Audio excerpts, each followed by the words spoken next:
Hello, hello, everyone. Welcome. Welcome. It's great to see you here. Thanks so much for joining me. I hope you will grab a mug, pull up a chair, get comfortable. We've got a fun show in store for you today. So, before I get started, let me do a little bit of business here. I'm going to share this out on my socials. I invite you to share it with your socials as well. Let people know we're here. Invite them to have some coffee with us. Okay. So let me take care of this real quick. Technology. Don't you love it? Just love getting started. Look at this. Um, software is all about allowing us to share our stories and things online with people, but sometimes it's a little glitchy. Yep, it's a little glitchy. So, all right, there we go. I've shared it out on my socials. I'll share it out with your friends as well and let them know we are here saying good morning, letting everybody come on. So, guys, it's great to have you here. Thanks so much for joining. If this is the first time you've ever made it to one of my broadcasts, thanks for at least a few seconds and checking in and seeing how folks are doing. We've had a pretty busy week, guys. It's been an interesting week of stories. So again, if you are joining me for the first time new, let me say hello. My name is Ronnie Harden. I am a freelance editor and copywriter and writing coach / writing teacher. And I love to help people craft and share and tell their stories, share their best stories in whatever form they want to share them. So that's what I do. So this is the little segment of the show that I like to call the week that was. We've always got great stories going on around us, and this weekend we are celebrating a special ceremony that honors and gives thanks to those who create great stories, and especially in this last year of the pandemic, great stories that are still created, filmed, and made by people. So we love to honor them. So here are some things that happened this week. I don't know if you caught some of them, but starting with Monday, April 19th was a big day. We started off with NASA successfully flying a helicopter on Mars. They were able to remotely make this thing go airborne. I think it stayed airborne maybe a minute or two and then went back down. But the fact that they were able to do this from so far away, it's a huge, huge thing. So if you didn't get to see that, you can Google that, check that out. That was a cool thing that they were able to remotely control that from here to Mars. Well, also, April 19th was also the 26th anniversary of the Oklahoma City bombing. Those who lived in the area, those who even lived not far from the area, towns, they felt that blast even miles away. And it was sad that people lost their lives, that we have domestic terrorism threats like this happening in our country. So that was awful. We also lost former Vice President Walter Mondale. He passed away at the age of 93. As far as the former presidents and vice presidents we still have alive, 41 years, guys. And we still had a VP that lived. So he lived to the age of 93. Tuesday, we all held our breath as the Derek Chauvin trial verdict was announced. I don't know about you, but I felt relief.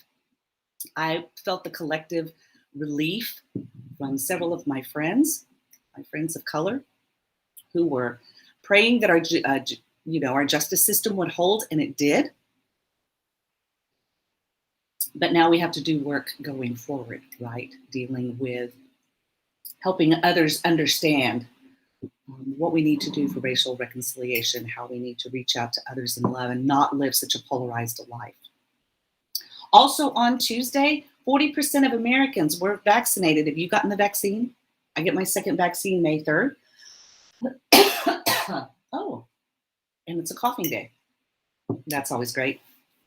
I got my first vaccine. Michael did too. I think he gets his next one on Wednesday, this coming Wednesday, and I get my second one on May the 3rd. I will be completely vaccinated. If I see you coming and you are within sight of me, just know I'm going to hug you. So I hope you'll have a mask on and you'll have your vaccine done because it's time to catch up on our hugs, folks. Seriously. April 21st, Queen Elizabeth's 95th birthday. You know, she's suffered the loss of her husband of 73 years. The Queen is getting older. Our national treasure is, we only have a few more years with her, guys. I'm praying that the Lord will tarry and she will have a few more great years with us. Queen Elizabeth's birthday happened this week. She celebrated quietly at Windsor because with COVID protocol, they're really trying to be careful. We've got to keep our precious living treasure as long as we can. So she celebrated kind of quietly. And then April 22nd, we celebrated globally because it was Earth Day. This is the day that we are mindful that we are living on a planet that we do not own. And it was created for us to live on, to give us everything we need. And so learning about sustainability, learning about how we can make our environment better, so important. And April 23rd was Happy Aloha Friday. It was a day that we celebrate our work week being finished. I hope you celebrated your work week being finished, or at least the majority of your work week being finished. I am going to say good morning to friends that are here live. So if you are joining me live, drop in the comments, say hello, let me know where you are joining from. Good morning, Miss Sherry. How are you doing, beautiful friend? How are things up in Fargo? Weather was a little rainy. We had storms move through here yesterday. I know that the South is getting hit pretty hard now with those storms that have developed and moved through. They've got some tornado warnings coming up. So I'm going to sip and salute and pray for you guys that you are safe. So here is my featured mug for today. It's from the stage show Hamilton. And Hamilton was not included in the Academy Awards this year. And I was a little sad about that. It is a stage play. However, the rules for this year for the Oscars were amended a little bit because COVID created an interesting situation. Some of the rules for the Academy have to do with movies being released in the theater and having a run in the theaters for a certain amount of days for box office sales. Also being released in Los Angeles and running in theaters there. And so with COVID shutting down everything, that kind of changed how the rules went. But we're going to be talking a little bit about that with my featured guest that I have on for this week. But first, we need to catch up with our Hawaiian word of the week. Because it was Happy Aloha Friday, you know I love sharing a little bit of my Hawaiian culture with you. And so we have been talking about stories, the importance of stories. So it is time for your Olelo of the week. We talked last week about the word mo'olelo, which means the succession of words, the putting together of words. And as I mentioned last week, the Hawaiians tell their story in an oral tradition. A lot of their history, a lot of their culture, their laws, their traditions, their myths, their legends were all shared in the form of the Hawaiian meles, or the chants and the dance that they used. So this is what we've been talking about. But I want to share an interesting Hawaiian word with you this week. I was chatting with a friend of mine and she asked me to help her come up with a Hawaiian word or find a Hawaiian word for what she was trying to put on her vision board and create some beautiful visuals. And I thought about it for a while, and especially with what we've gone through with the pandemic year and with everything that's been happening this week, and of course in the weeks to come, because there's always interesting stories taking place, right? So today's Hawaiian word is imua. And imua means to move forward in strength. Move forward in strength. And you can do that by creating and sharing your stories. So I've got some book recommendations for you this week. Some great books. One that came out this week. Two that are coming out this coming Tuesday. I'm excited because all three of these authors I enjoy. I can't wait. In fact, my copy of this first book should be showing up today. I love when Amazon lets me know that I've got books on its way. So one of the books that I wanted to share with you is Anthony Bourdain's book. You remember we lost Anthony Bourdain, I believe it was last year. But Anthony Bourdain has a new book out. It dropped on Tuesday. Tuesday is a big book release day, guys, in the publishing industry. A lot of really great books come out on Tuesdays. But this book called World Travel, The Irreverent Guide. This is Anthony Bourdain's book written with his assistant, Laurie Woolever. Laurie worked and was Anthony's, right-hand girl for 10 years. So because he passed away, she has taken on the job of writing this book, sort of putting the pieces together of Anthony's story, and also adding a handful of essays by different friends, colleagues, family that will tell a deeper story about the places that Anthony went. Some of them include sardonic accounts of traveling with Bourdain by his brother Christopher, a guide to Chicago's best cheap eats by legendary music producer Steve Albini, and more. So each chapter has beautiful illustrations, and it's a really in-depth look at all of the places, all of the places that Anthony Bourdain visited, the food that he ate while he was there, and the stories that he created and that he made. So yes, he is definitely missed, Sherry. Loved his shows. So this will be a great book to have if you have someone who is a foodie or loved watching his shows, enjoyed. This might be a great gift for them. Or if you enjoyed his shows, Sherry, and you want to get a copy of that book, definitely check out Anthony Bourdain's World Travel. So, and yeah, we did lose. It's sad when we lose people like that because we want to maintain their stories. We want to keep their stories going, right? So, yeah, check that out. It's a life of experience collected in an entertaining, practical, fun, and frank travel guide, giving readers an introduction to some of his favorite places in his own words. So definitely check that out. Now, this coming Tuesday on the 27th, I'm super excited about two books that are coming out because I love both authors and I love their work. I love catching up with, staying in touch with what they're doing. But the next book is called The Bomber Mafia by Malcolm Gladwell. Malcolm Gladwell is the host of a really great podcast called Revisionist History. But and if you've ever read any of his books, Blink, The Tipping Point, Talking to Strangers, Outliers, he looks at stories from a different angle, brings in other information that maybe we wouldn't think about or we would know. Well, in The Bomber Mafia, Malcolm Gladwell weaves together the stories of a Dutch genius and his homemade computer, a band of brothers in central Alabama, a British psychopath, a let's see if I can get this word right, pyromaniacal, there we go, pyromaniacal chemists at Harvard to examine one of the greatest moral challenges in modern American history. Most military thinkers in the years leading up to World War II saw the airplane as an afterthought, but a small band of idealistic strategists, known as the Bomber Mafia, asked, what if precision bombing could cripple the enemy and yet make war far less lethal? And this was the idea of strategic bombing. In other words, not just bombing to blow up and kill everything in an area, but strategically targeting points where you could weaken your enemy's, forces and yet minimalize your casualties.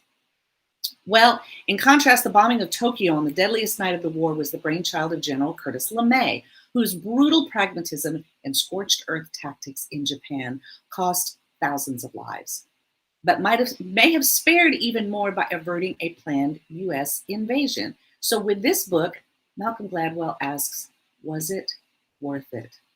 What are the incalculable wages of war? And was it worth it to bomb in that way. So things might have gone differently had LeMay's predecessor, General Haywood Hansel, remained in charge. Hansel believed in precision bombing, but when he and Curtis LeMay squared off for a leadership handover in the jungles of Guam, LeMay emerged victorious, leading to the darkest night of World War II.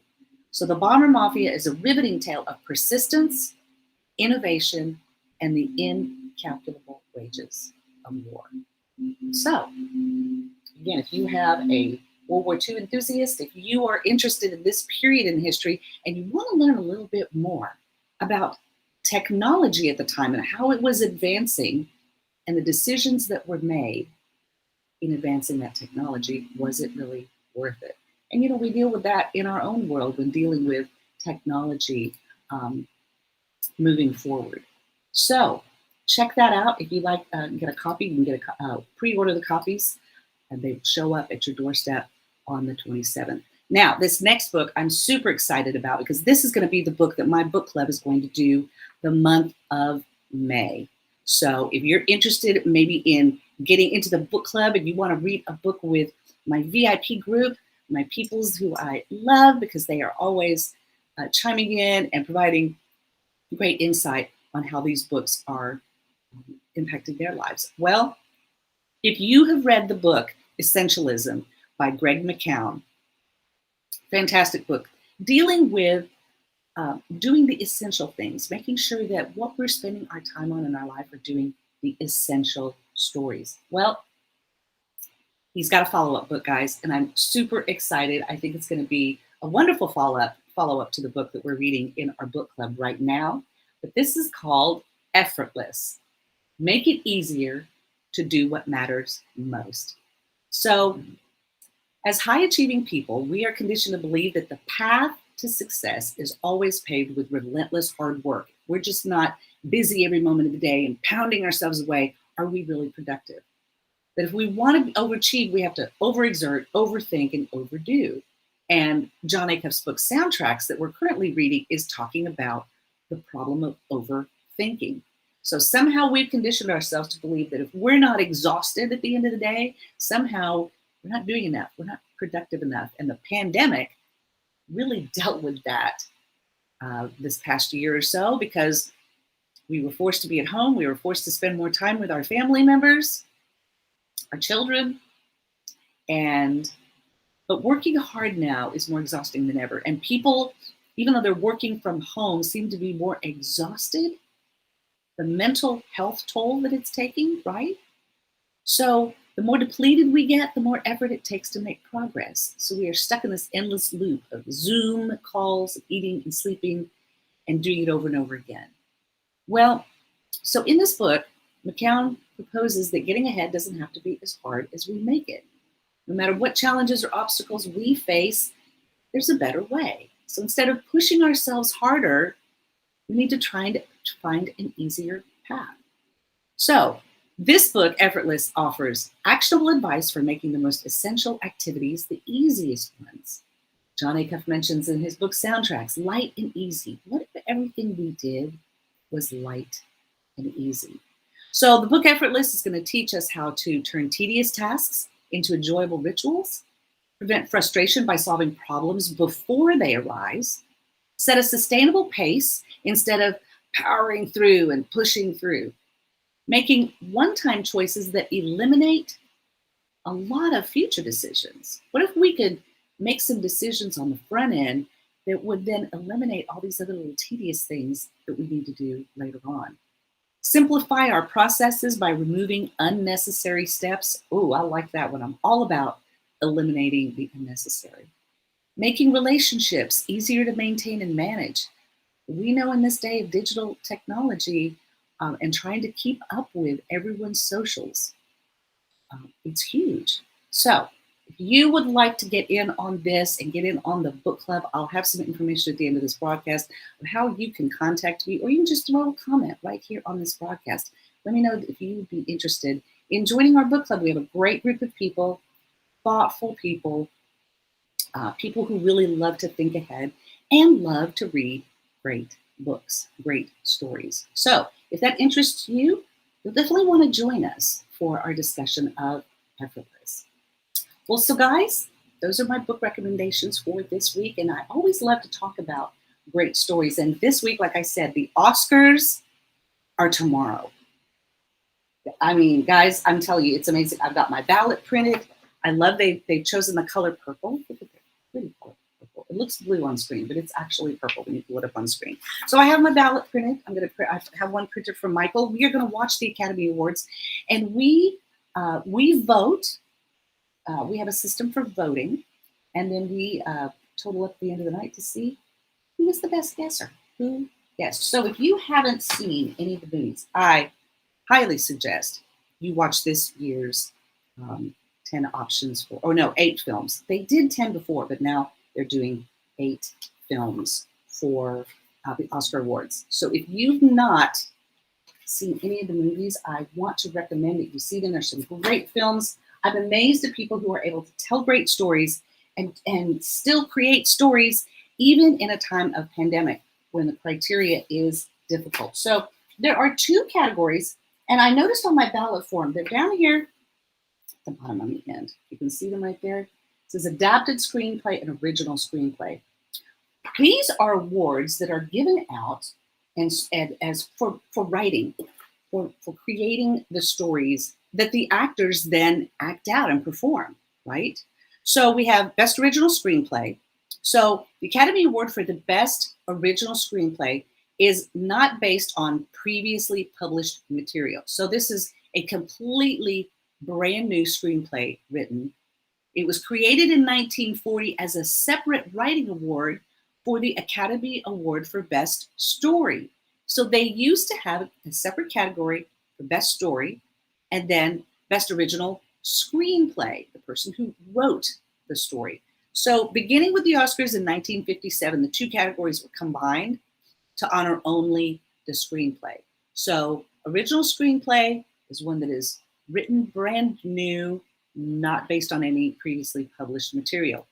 Best Adapted Screenplay, now this is the Academy Award for the best screenplay adapted from previously established material. So these are movies based on books, and we have some of those on our current roster. So for example, Nomadland is from a book. I believe, let's see. Yeah, The Father. So The Father, Nomadland, One Night in Miami, The White Tiger, and Borat subsequent movie film. I had to really look into that because I didn't realize that was an adapted screenplay. But then for original screenplay, we have Judas and the Black Messiah, Minari, Promising Young Woman, Sound of Metal, and The Trial of the Chicago 7. So these are all original screenplays written, stories written to tell a story in film. And we've had some great, even nominated performances by these categories. Oh, and I hear someone, hold on just a second. Oh, I hear him, there he is. Well, come on in. Come on in if you have to get on the broadcast, as he always does. Yeah, Milo's gonna make an appearance on the show, as he always does. Well, guys, so I'm super excited because this week I have a special guest on the show who we're going to be able to ask these questions and talk to about the Oscars. So I know someone, have a friend, who is the co-executive producer of the Trial of the Chicago 7. And so I'm really excited to introduce to you my friend, Todd Harris. Hello. How are you doing? Can you hear me? I can hear you. It's great to hear you.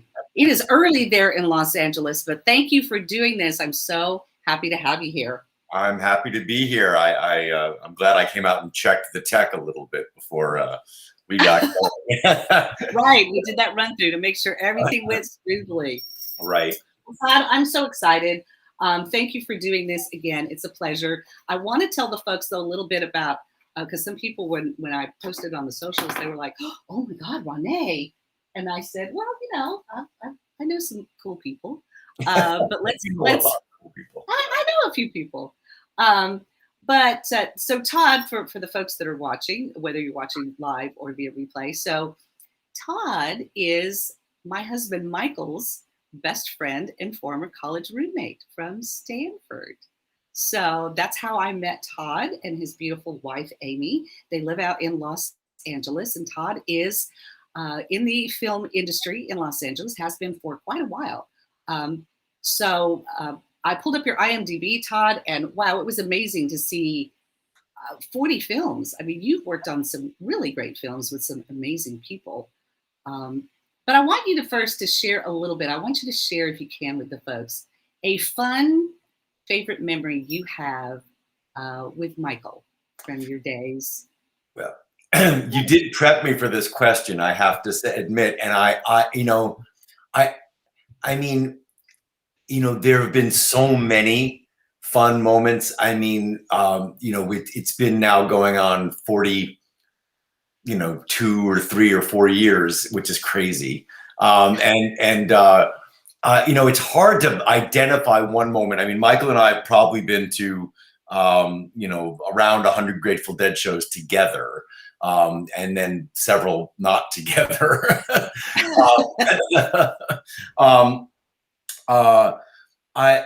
So I don't know if I actually have a specific moment, but I know that we have had some of the best times of our lives together and laughed so hard. I think you would know better than almost anybody now, having been married to Michael and been with Michael for these many years. The part of the joy of being with him is laughing so much, and that is a big part of my joy. I mean, we spent a lot of time together. Michael was one of the few people who had a car, I think, freshman year, and so we used to drive down El Camino in Palo Alto and go to a Mexican restaurant, and we might have adjusted our attitude before we went, and and we would just, back when our bodies could take it, we would just gorge on nachos and chimichangas and Diet Coke, because we weren't ordering beer at the time. But one of the things that we would love to do after as many Grateful Dead shows as we possibly could is we would also adjust our attitude before many Grateful Dead shows, and and during. It was 420 this week, so we celebrate. So we this would be involve a major adjustment, and then we would then around after, we would hang out in the parking lot in a Grateful Dead show for an hour or two, and visit with people and enjoy the conviviality of Shakedown Street. We would look for a nearby Denny's. It was almost always a Denny's. Yes. And then somewhere around 2 or 3 in the morning, surrounded by other people in tie-dye who were way too awake for 2 or 3 in the morning, we would enjoy club sandwiches and Diet Cokes again. And so it was probably things like that. We did go to a Bob Dylan and the Grateful Dead in Anaheim, and that was a particularly crazy show. But we've had just so many fun times together and laughed a tremendous amount. And I that is what I cherish, is our ability to laugh and laugh and laugh. I agree. Listen, last night we were watching something on TV, and one of the commentators, I think, said something super funny. I know what it was. Is this woman? She was commenting on a news show we were watching on MSNBC, and she is the writer of a newsletter called Control Alt Right Delete. Michael laughed so hard. Like, I want to record Michael's laugh as my ringtone because it was so great. So I do know what you mean about his laughter. It fills the room. It fills your heart. You can't help but laugh along. He's a great guy. Mickey, good morning, Mickey. Mickey Holden is popping in and saying, good morning, Ronnie and Todd. Congrats on the trial of Chicago 7. Good morning, Mr. Holden. Mr. Holden. Yes, Mr. Holden. Good to see you. So, and guys, if you have any questions for Todd as we're talking, please pop them in the comments. That's what we're here for. You can ask him anything you want to know. I've got some questions that I wanted to ask Todd. So, Todd, congratulations. Yes, on the trial of the Chicago 7.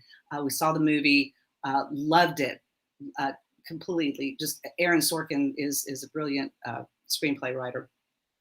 But tell us what your role as the co-executive producer, what does an executive producer do for these films? What is their job?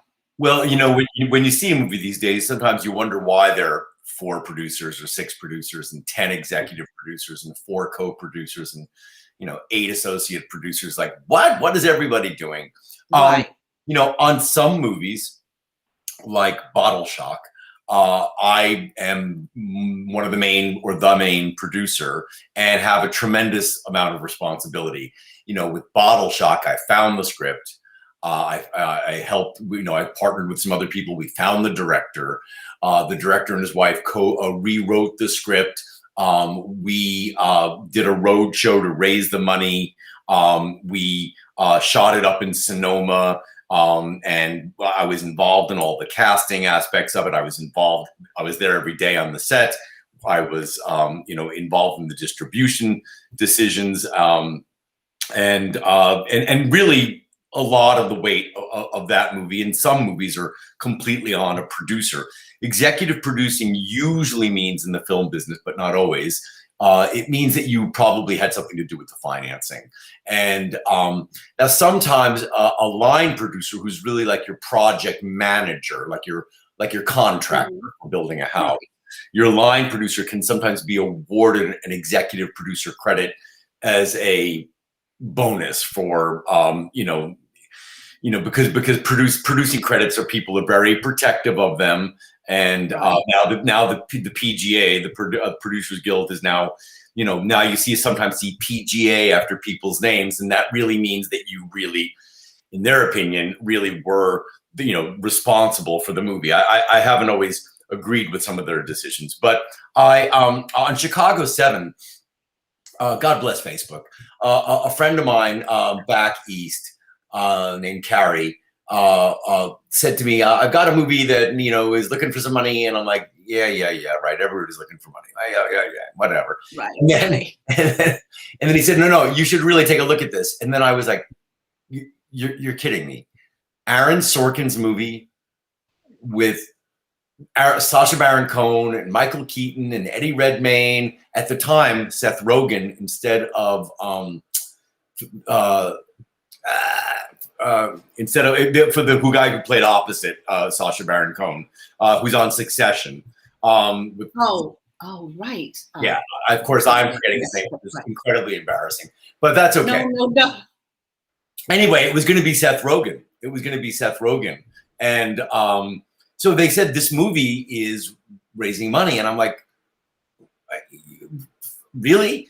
So it turns out a company called Cross Creek was the main financier of the film, and the film cost around $37 million. And it was the film had been gestating for a long time. I think Spielberg was going to direct it at one point. And he, and Aaron wrote it, and it was like one of those, like Lincoln, it took 10, 15 years to happen. And so it turns out that Cross Creek, really, which is, I think, some oil money out of, I think, Oklahoma, really, it's where that they're back, and they've done some really good films. They were syndicating out part of their exposure. That's the completely unglamorous answer, is that they had $13, $14, $15 million worth of exposure, and they were trying to reduce that exposure. I think in retrospect, maybe they wish they hadn't, because the film sold. It was going to be a Paramount film. Paramount was going to put it out in the fall in theaters for your consideration. And when last fall came around and it was clear that you weren't putting a movie in theaters, they sold it to Netflix, and Netflix bought it for $56 million. So when I found out there was I literally sat down and said, I can find $500,000 or $1 million for this movie. I mean, look at this cast. This is a once in a lifetime opportunity to be part of a movie that Aaron Sorkin writes and directs, has this kind of a cast. I couldn't believe it. And and Michael and I are political science wonks. So it's a period of history I studied. It's a period of history I was actually alive for. I remember the Chicago riots. So anyway, I wrote to 4 people of, substance and means, and one of them said yes. And, we spent a month or 2 talking to attorneys and making sure the deal was good. And they invested. And lo and behold, they did really well.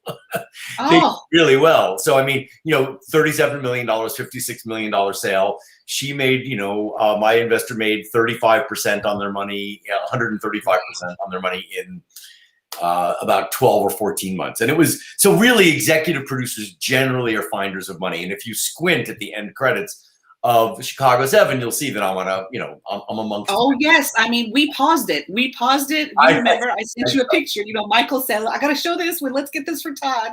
And he pointed to it. That's how great. I mean, and for me, I was really pleased, one, to see Sacha Baron Cohen in a dramatic role. He's always done comedic stuff. Or when he was in, I believe he was in Hugo. Yeah, that was, he was. So he's done things like that. But to see him play a serious role and to play Abby Hoffman, I mean, I was young, but I do remember that time. I remember how turbulent politics were. I remember some things where my mother was like, don't look at that, or don't look at, or she would turn the TV, because of things that were going on. So I remember this. So to see it in this form and to have the story come out, especially with the way our own political scene has been lately, was a huge thing. And congrats to Netflix, man, for picking it up. I thought it was. Yeah, no, I mean, and not to get too inside baseball, but now a lot of studios are starting their own streaming services, and they're going to stop licensing their movies to Netflix. So Netflix needs to either generate or acquire independent films to fill their slate. And they need, the film business has changed a tremendous amount. When I first started my company, Branded Pictures Entertainment, in 2014, I was getting Netflix discs in the mail. So right,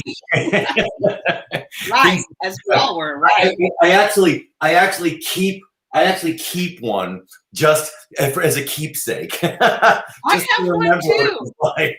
And actually, mine is a copy of the disc, because I realized, I was like, oh darn it, this must have gotten lost. You know how they would charge you if you didn't return it by a certain time. Yes. So I have a copy of Excalibur on disc, because there it is. There's the disc, but I have it as I'm going to keep this as a keepsake as well, because now everything is streaming. Well, you have worked with some amazing people. When I did the research and looked at your IMDb, and even Michael we were talking about it. One of my favorites, the fact that you worked with Alan Rickman, you worked with Chris Pine, Bill Pullman, your new movie, which I'm going to be showing the trailer of in a little bit, to work with Luke Wilson, Robert Duvall, Martin Sheen.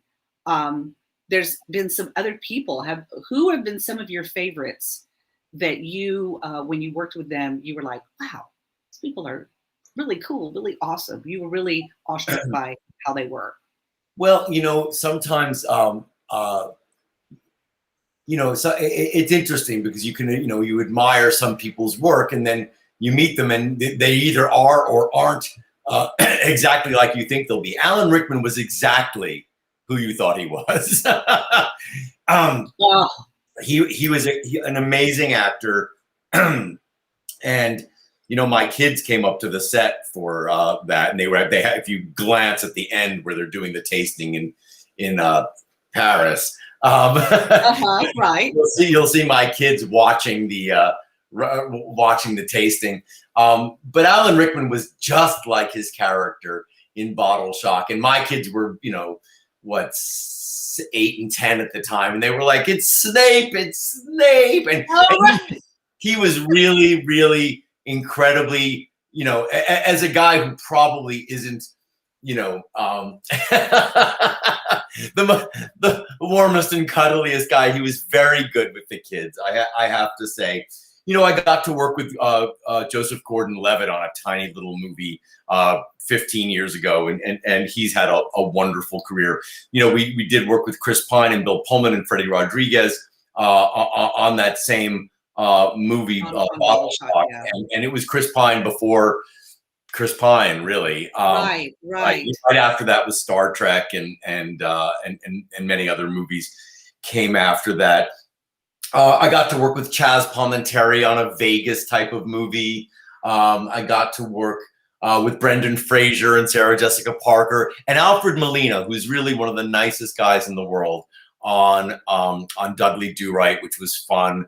I got to work on a movie called Family Tree with Hope Davis and Dermot Mulroney and Chi McBride and Bow Wow and Evan Ross and Selma Blair and a couple of real up-and-coming stars, Max Thirio and Brittany Robertson. I'm looking at the poster because my memory is fading. Listen, all good. Yeah. It's all good. Well, I mean, my first movie, we got to work with Liev Schreiber. It was really, he was just a new actor. Wow. He was an amazing. He's a great actor too. He's a great actor. Yes. Great actor. Well, and again, we lost Alan Rickman, and that was such a huge blow. He seemed to be such a great performer, and of course, one of my favorites, because I didn't get into the Harry Potter thing with my kids. My kids were into Lord of the Rings, so we were heavily into that. But I enjoyed him in, as you know, Galaxy Quest is one of my favorite roles of his that he did, because he's so being the British actor, but yet his comedic sense and timing was just so great in that movie. And before I even knew, I'm glad that I saw Galaxy Quest and saw Sam Rockwell in that before I saw him in The Green Mile. I think that would have really changed my, I don't know if I want to see this guy, in a movie. So. Well, and let's not forget that, that Alan Rickman, who was, a wonderful stage actor out of London, he was Hans Gruber in Die Hard, right? Right. Even when he's evil, there's a touch of humor to it. Right. So Sherry, I love this in the comments. So she said, Bill Pullman was a student of my uncle's in Oneonta, New York. Only hear good things about him. Sweet guy, really incredibly down-to-earth guy. And I got to work with him twice. He's in a movie of mine called 29 Palms. He came out and did Michael Rappaport. There's a piece of work. A favor for a day, and he was just so fantastic. He's a really down to earth guy. One of my favorite moments in Bottle Shock is when Bill Pullman met Bo Barrett in person, because he's playing Bo Barrett, and they got to meet on the set, and it was just like, just when you get to meet the person you're playing.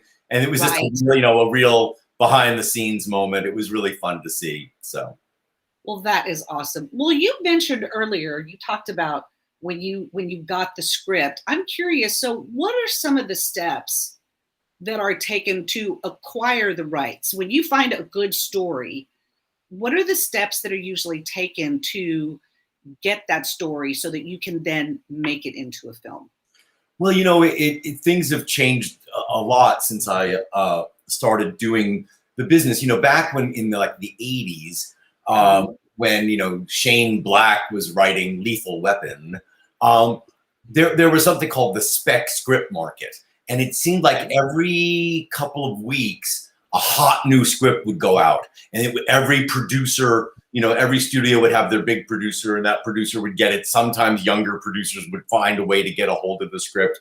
And what would happen is on Fridays, the script would go out in the morning, and this is, the script go out. That would mean somebody delivered you the script, right? 110 pieces of paper, and you would, and the agents would call up and say, "This is hot. You got to read this right away." And so everybody would close their door, and read it like that morning or during lunch. And if it really was a hot script, then you'd have to go to your, to the big producer or whatever, and you'd have to say, "This is a hot script. We've got to get it to our studio for the weekend." You'd call the agent. You'd say, "We're bringing it to Fox for the weekend," and then everybody would bring it to their studios. The studios would read over the weekend, and sometimes there'd be a huge bidding war. And that's how Shane Black would sell a script for $1 million. And once the studio bought it, it would just take its form. Sometimes big scripts got bought and never made, which is, frustrating to drop $1 million on a script. Right. More traditionally, what happens now is that when you read a script that you like, you find a way to control it. And controlling it could mean just a very civilized, email exchange saying, I love this project and I want your permission to package it and to try and put a director on it and to try to get an actor involved and to try and find the financing. And I need, you can't have several people doing that at the same time. It gets Right. awkward, right? Yeah. So somebody, you got to find a producer to commit to, and the producer you have to believe that producer is going to commit to it. So now sometimes, you put up money to option a script. I've optioned scripts for, $5,000 or $10,000, and then you make a deal, usually a short form deal that specifies what the eventual purchase price will be for the script, what the profit participation will be for the script. Those are really the main things. You do need what's called, not to get legal, but you need a chain of title. You need to be able to prove, ownership and authorship and a certificate of authorship. And, Right. sometimes scripts get worked on, and then, sometimes the original writer does the work, and sometimes a new writer comes in to do the work. And if a new writer does enough work, they could make a claim for credit. We don't decide that. The Writers Guild decides that. So, but usually that's the process, is you try to formalize your control of a script, either with money or with paperwork or both. And then you go about trying to put the elements together that are going to make it appealing to financiers, whether that's to a studio or to independent check writers. Right. Well, and I'm really amazed, especially given with the pandemic, because so many studios had to shut down. So many shows went, they did their last season and that was it with production. I'm curious that because we have these movies that are being nominated this year, I noticed when I was reading the rules for the criteria that back in January, the Oscars had to amend their criteria for considering films because of the pandemic. So can you share a little bit about how the industry has fared given the pandemic? Because with this, and I loved, because even when I was reading through the rules, it said, for this year, and in subsequent years, until they are able to change it, till we're able to get back in theaters and do things the way we did, how has the industry fared, especially this last year, with getting these movies produced and done? Movies take a long time to make and Right. come out. So the truth really is that almost every movie you're seeing in the Oscar competition this year was made in 2019. Almost every movie was made in 2019. Okay. And almost every movie was finished in 2020. Post-production is easier during COVID than production, right? Right, because you don't need 50, 100 people all crawling all over each other to do post-production. Exactly. So the truth is that Chicago 7 was made in Chicago, but also in New Jersey during the fall of 19. And I'm so kicking myself because I was all set to fly back and visit the set and tell Aaron Sorkin where to put the camera. And then I looked at the forecast, and it was like November or early December of 19, and it was a big snowstorm coming. And I was going to go to Boston. I was going to meet one of my investors, and I was going to go to the set. And I said, am I going to fly into the jaws of a big snowstorm? Am I really going to do that?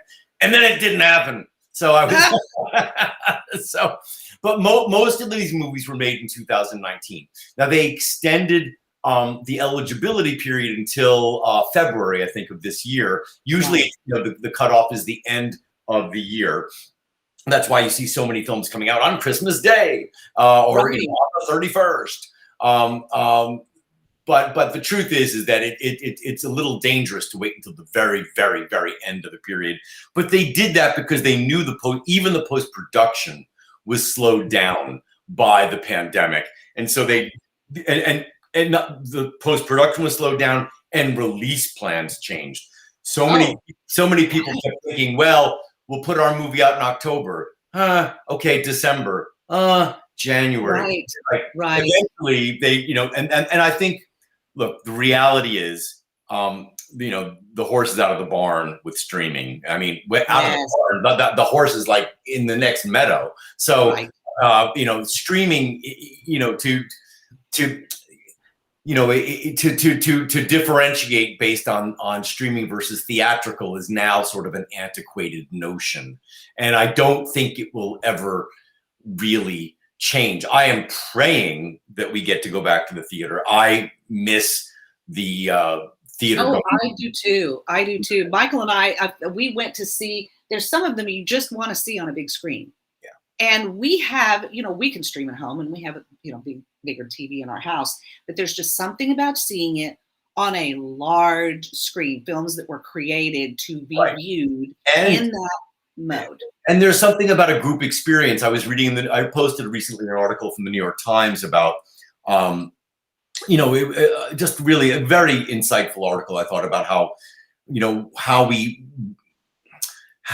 movies and culture interact, and how, you know, the culture is partially defined for a movie by the group experience. And he was making a point about Promising Young Woman, which was a very powerful film this year, and how it really would have been a different experience if a couple hundred people could have been in a big room squirming together. Right. And, you know, there's so many great films. I mean, this year we saw all of the best pictures. I was really surprised that there are only that there's 8 best picture and only 5 directors nominated. I found that a little strange. Well, you know, every other category has always been 5. I think there might only be 4 nominated in one category. I'm not sure. And then, but they expanded the Best Picture category. Here's what's going on with the Academy. It's going on with, you know, I've been a member for 22 years. And when I started, I was like the young Turk at the Academy. Now I'm just another, you know, 62-year-old white guy. So, or, you know, tan white guy. Anyway,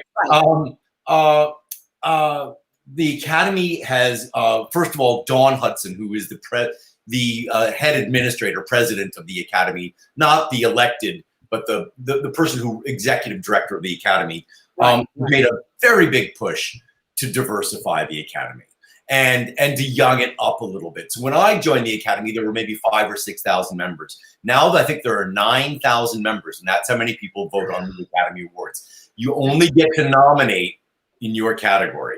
So I only get to nominate Best Picture. You know, and the cinematographers nominate for cinematography. And then when it gets time to vote, we get to vote on every category.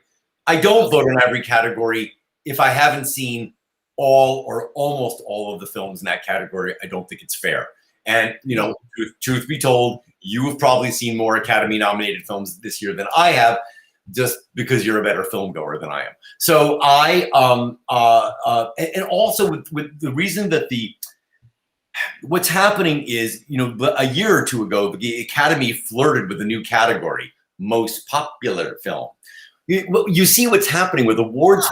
You see what's happening with awards programs is that the ratings are taking a dive. I mean, by the way, the ratings are taking a dive with sports, with the NBA Finals, with the Super Bowl. Ratings are taking a dive, and they're really being hit hard with award. Look at the Grammys were down, the Globes were down. They're all down. Everything is down. I mean, even if you look at algorithms, even on social media, there's no way to really have a true clear understanding of what your viewership is, because it changes constantly. Right. Well, they expanded the category because they thought it would generate more interest. It would give more diverse and maybe more popular films a chance to really compete. And so, you know, there have been years where there are 10, we know my film, The Kids Are All Right, got nominated for Best Picture. And it won a Golden Globe for Best Comedy that year. So as a Globe. And so I think it's trying to expand the interest. I mean, I think there are very interesting films nominated this year, but, you know, I mean, look, to me, I don't know if we've gotten to this section of the discussion yet, but I mean, Nomadland is going to run away with it. And I mean, look, I'm biased. I'd like to see Chicago 7 win an award or two, but I think Nomadland is. I mean, there's a world in which Nomadland and Minari split the field, and Chicago 7 comes up the outside, and that happens. There's, you know, there's really, it's really hard to predict. People look at the Globes as a barometer, but the Globes, that's 97 now shamed foreign journalists who voted for that. How about that Golden Globe ceremony where those 3 poor international journalists had to stand up and say, "We're sorry, we're so unevolved." It was horrible. Right. It was horrible. It was so bad. But you know, again, and I wonder sometimes that the people that are putting together these shows, I know they're trying to switch gears and do things differently, but that was a little. My friend and acquaintance and somebody I'm working with, Reggie Hudlin, the director, Reginald Hudlin, produced the Emmys, and I thought they did a good job with the Emmys. Right. I thought they, you know, I thought the Globes were sort of like, what? And I actually thought the Grammys were good because, you know, it was fun to have all those bands on the stage at one time. You see, and the Grammys have an advantage. Right. When in doubt, just have a great band play a great song, right? When in doubt, just have a great song. You know, I mean, what we don't need is Rob Lowe dancing with the Snow White and the Seven Dwarves anymore. We don't need crap like that. Right. Exactly. Well, so for me, I mean, there are so many great contenders in Best Picture. I thought that Anthony Hopkins' role in The Father was brilliant. I thought that film was made brilliantly. Very hard movie to watch, but I mean, very hard movie to watch. The way that it was shot, though, I thought was an interesting way to convey the experience. See, for me, I was like, once I was, 20 minutes in, where I kept going, wait, what? Wait, what? Oh, you're in his head. Oh, now I get it, And then from then on, I was like, wow. And of course, Anthony Hopkins is the consummate. And that was adapted from his play, the writer's play. And I, all due respect to the late, great Chadwick Boseman, all due respect. I really felt Anthony Hopkins' performance was the performance of the year. And if I could give an Oscar, if I were king, I would give him the Oscar. I mean, I love Chadwick Boseman. I think he's, fantastic. He was brilliant in Ma Rainey. Yeah. Right. And I thought Riz Ahmed was terrific. I actually, Mank is one of the last movies I watched, and and I've heard very mixed things about it. And I think Mank is going to be one of those films that gets the most Academy Award nominations and maybe the least statue. I don't think it'll be shut out. I think it will get some technical awards. But and so I had low expectations going into Mank, and I actually enjoyed it. I think Gary Oldman's an amazing actor. He's another one that's fantastic. Right. So and Stephen Ewan from Minari also. I did not resonate with Minari as much as a lot of other people did, but I mean, again, a lot of great respect for great filmmaking, great acting, heartbreaking story, very, very well done. Oh yeah, Michael, in fact, when he realized who he was like, wow, he's whatever character in Walking Dead. Wow, he speaks completely, perfect English for an actor. So I thought Promising Young Woman was great. Carey Mulligan could win. She could win. I mean, Audra could win. Andra could win. Andra could win. Andra's performance as Billie Holiday was stellar. Of course, Viola Davis. I mean, there are so many great ones. That's why I said, gosh, this year is really interesting. So what two, Todd? Of course, we want Trial of the Chicago 7 to win because, why not? But what are the 2 awards you're most confident that you're pretty sure this is going to be who wins? I would be very surprised if Nomadland didn't win Best Picture. And I think Chloe Zhao will win Best Director. I mean, is it a lock? I don't know if it's a lock. I want to be surprised on Best Actor. The original screenplay I don't feel is a lock, and it's a category where I was hoping Chicago 7 would have a shot. Yeah, well, there's some good ones there, but yours is right there with it. Yeah, I have to think so. Adapted screenplay, boy, it's going to be The Father or Nomadland. I don't, I can't even tell you that I know you've seen the documentaries. I saw 3 of them. We watched Time just recently, which is a beautiful, beautiful story.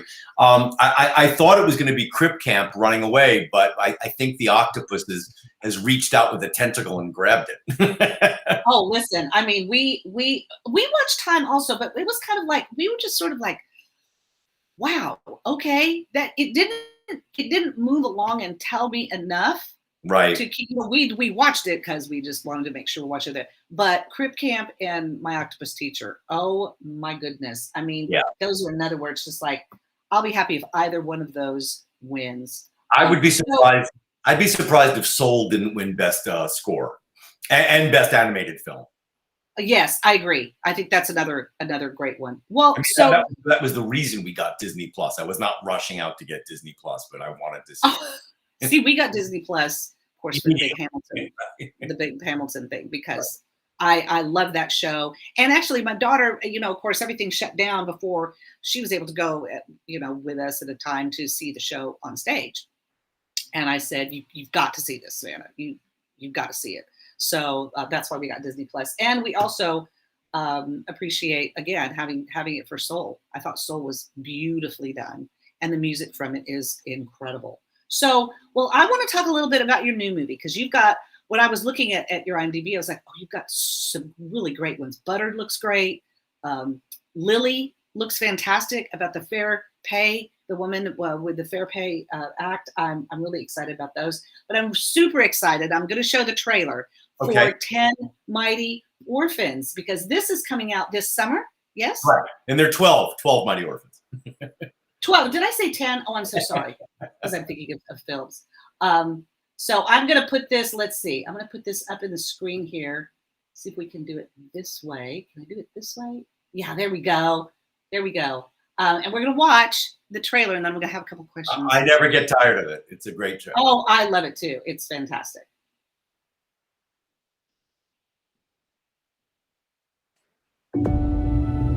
Name's Harvey Noel Russell. I'm the new math science teacher. Your football coach? We teach survival. If we don't, they'll never make it on the outside. The thing about football is it teaches teamwork and discipline, and those are key elements to survival. The way I see it, you can either work the field or play the field. Hell, sounds good to me. I'm in. Might as well. Okay. Ready, set, play!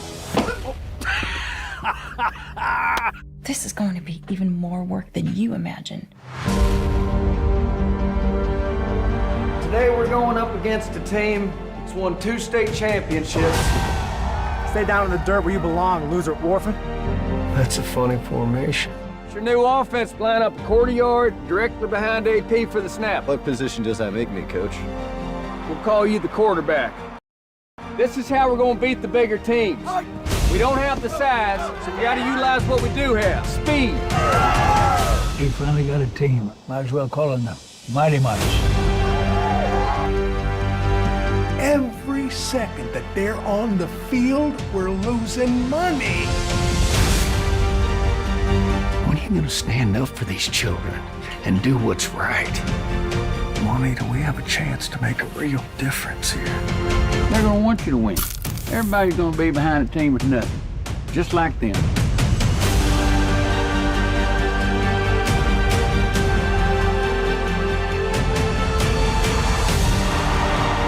It's hard to believe when all you've known is hurt and loss. I look at you boys, and I can honestly say I'm proud to be an orphan. And you'll feel the same way if you can believe in yourselves and believe in each other. 1, 2, 3, march!